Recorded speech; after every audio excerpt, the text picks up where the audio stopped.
I've had a number of occasions with the wife where I've hit her in the night, I spit on her, or if I've hit her, trying to use the butt of the rifle on a guy. And I feel really, really bad. When I get to dreaming about that last battle I was in, it was just like a scab come off of everything about that I had buried so deep.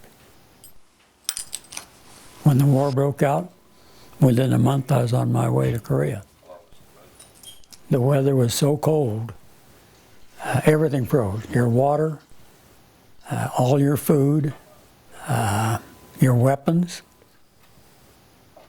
Nobody could sleep longer than 2 hours, because if he did, he probably wouldn't wake up. He'd probably freeze to death. We had a chaplain with our platoon, and he gave my squad the final rites 3 different nights when we was going into battle, because we wasn't supposed to survive. It was my turn to sleep first, and I just got good and sound asleep, and I heard a noise that I hadn't heard before. And it was kind of a fit, fit, fit, fit. Then it stopped, and then it'd do it again. So I got up to the front of the foxhole and started looking out over this big rice paddy that was out there. And when that flare dropped, it lit up that whole rice paddy in that building. And it was just like that whole rice paddy just got up and started coming at us. When you're going into a combat situation, everybody's scared. But in the Marine Corps, you know if you're going forward, these guys are going forward also. And if you're fighting, they're fighting. They're not going to be turning and running. Each time that you go into a firefight situation, you got to know, maybe there's a bullet out there that's got my name on it. Maybe there's going to be a grenade or an artillery round that's going to take me out.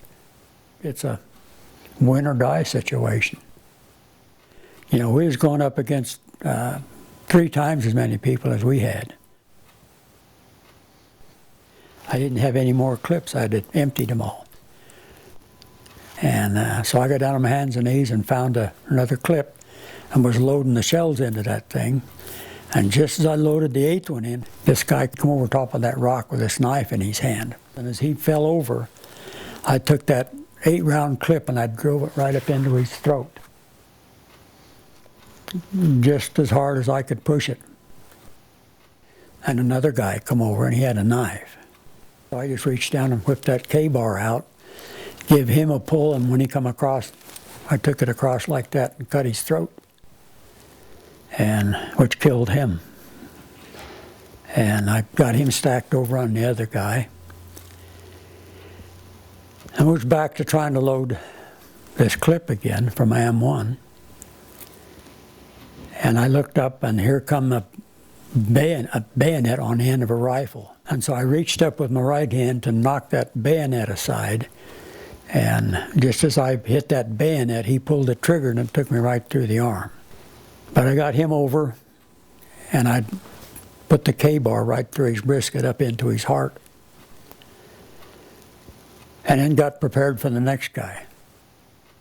The corpsman looked at me, and I had blood all over me from those guys bleeding on me and so forth. And he said, "Where in the hell are you wounded?" I says, "Well, the last one I got in the arm, and I can't load my M1 anymore." And he looked at it and he says, "You're not going to load an M1 anymore." He says, "I can see right through that hole in your arm to the ground." And that was the end of my war. They finally told me, "Cole, you can't be a Marine anymore, and we're going to put you out on a medical." My wife stuck through all of this with me, and she says, "Well, let's just go home and we'll start over."